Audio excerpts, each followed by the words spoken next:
Producción, Brújula Internacional. Programa mixto, informativo, educativo y de opinión, con elementos de lenguaje, salud, sexo y violencia, apto para todo público. Programa de Producción Nacional Independiente, certificado número 2025.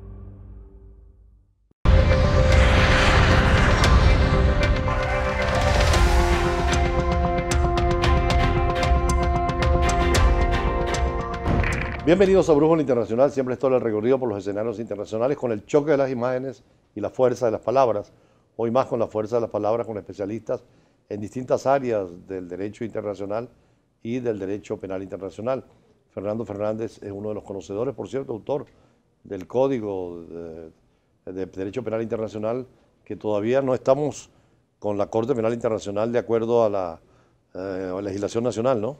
Eso es correcto, no hay desarrollo legislativo, lo cual es un vacío sumamente grave y una mora muy grande. Porque tenemos... Tú mandas el código a quien debe promulgarlo, ¿no?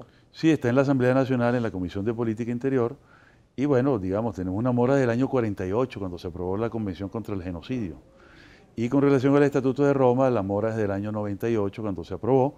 Venezuela fue uno de los más entusiastas firmantes de ese estatuto, y no hay explicación, y los dos gobiernos, tanto el de Caldera como el de Chávez, aprobaron y ratificaron, pero no hay justificación a que no tengamos todavía. ¿Qué caminos han seguido otros gobiernos latinoamericanos para hacer ley nacional lo que es la ley internacional penal? Mucho más efectivamente que en Venezuela. Está vigente en Colombia, en Brasil, en Argentina. ¿Por qué vía? Por la vía legislativa. La mayoría de ellos por leyes especiales o por reforma al Código Penal. Por ejemplo, Perú reformó su Código Penal y lo incorporó como un libro más del Código ¿Colombia? Penal.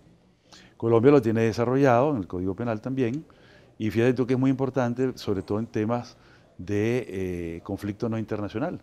Una de las cuestiones del tema transicional va por allí, sí. Todo lo que es derecho humanitario, el protocolo, ¿no? Sí, de Ginebra, de las guerras internas. Exactamente. ¿Y en el caso de Argentina? En el caso de Argentina tuvieron una ley especial. Siguieron lo que se llama el modelo alemán.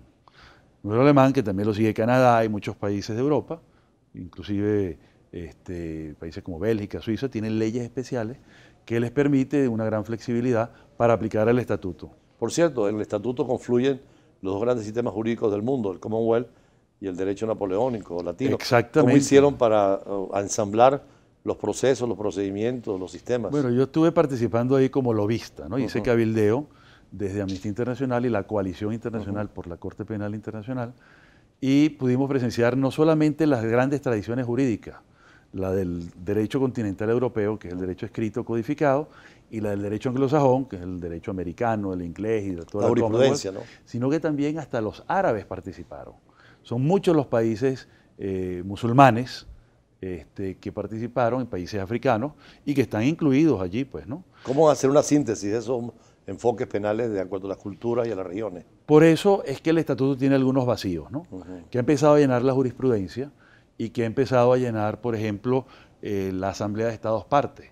Uno de los vacíos que tuvo el estatuto en el año 98 fue el crimen de agresión.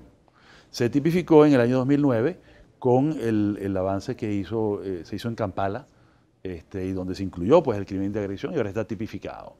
Ahora, ya la doctrina se ha venido profundizando en materia de derecho penal internacional y la jurisprudencia de todos los tribunales ad hoc, más lo de la Corte, ¿no?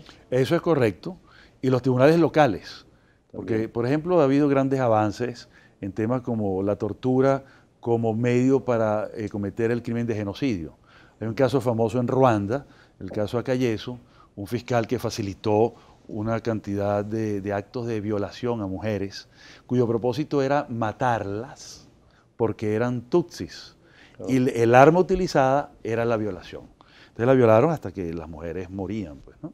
Entonces eso dio pie pues, a una jurisprudencia que no estaba contemplada en el estatuto, pero que fue un desarrollo, como por medio de la tortura y un acto tan bárbaro como la violación en masa puede generar la muerte. En el caso, me comentaba el presidente de la Comisión Africana de Derechos Humanos, que ellos están concibiendo la posibilidad, pensando, de una corte que pudiera ser auxiliar, nueva, no sé, subsidiaria de la Corte Penal Internacional. ¿Sería viable en el caso africano? Mira, se puede abrir tantas cortes como aguante el presupuesto y aporten los países, ¿no? Tomando la Corte Penal como la madre de todas las cortes. Sí, y tomando ese como asunto, paradigma. ¿no? Claro. Porque acuérdate que estos son mecanismos complementarios de las jurisdicciones locales. Porque los países no pierden su soberanía. Claro. La primera instancia tiene que ser local. Pero si un país no quiere o si un país no puede, entonces se produce lo que se llama el efecto gatillo, que es que la Corte asume la competencia. Cuando quiera Pero que pudiera haya regionalmente también tener una especie de instancia inmediata, como la da un poco la Comisión de Claro, Derechos Humanos no de está negada, no está negada, pero eso va a depender de del la Unión bolsillo. Europea. Sí, hay más parte del financiamiento, ¿no? Pero es viable. Es viable, sí. Es viable y no hay una oposición frontal. ¿Qué delitos podrían ingresar en el futuro en la Corte Penal? Mira, todos. Hay que recordar que el primer desarrollo que se hizo con la Comisión de Derecho Internacional, de la cual perteneció un venezolano, el doctor Víctor Rodríguez Cedeño, y que estuvo comandada, presidida por Cherif Bolsioni, que acaba de morir, lamentablemente, incluía en ese proyecto el terrorismo, incluía el tráfico de drogas, y bueno, eso fue excluido en el Estatuto de Roma. ¿Es posible entonces ingresar con nuevos crímenes? Pudiera ser, si hay, por ejemplo, el ecocidio, hay quienes plantean que eso debería estar integrado pues, en este tema. Aunque hay una intervención ahora, creo que de la fiscal, que por vía de tal vez lesa humanidad pudiera entrar algunos delitos. Eso es correcto. Yo creo que lo van a tratar de ubicar cuando quiera que hubiese un tipo de concurrencia entre un crimen principal de lesa humanidad y un crimen, digamos, como el ecocidio que pudiera estar, ¿no? Pero eso todavía no ha sido planteado a la Corte ni a la Asamblea de Estados Partes. Es una opinión de la fiscal. En el caso del trabajo muy interesante del Código de Derecho Penal Internacional, ¿qué vía escogiste? ¿Qué modelo? ¿Qué sistema? El modelo alemán de la ley nacional, pero con la figura de un código, porque ahí se integran no solamente el estatuto, sino que se integran los elementos del crimen, se integra también las normas de procedimiento y prueba, se integran las normas para la creación de un fondo fiduciario para víctimas, los mecanismos de cooperación penal internacional entre estados y con la Corte, el régimen de inmunidades para víctimas, peritos y funcionarios de la Corte, y también todos los delitos contra el sistema de justicia penal internacional. Ahora, algunos países tuvieron que cambiar la Constitución misma, ¿no?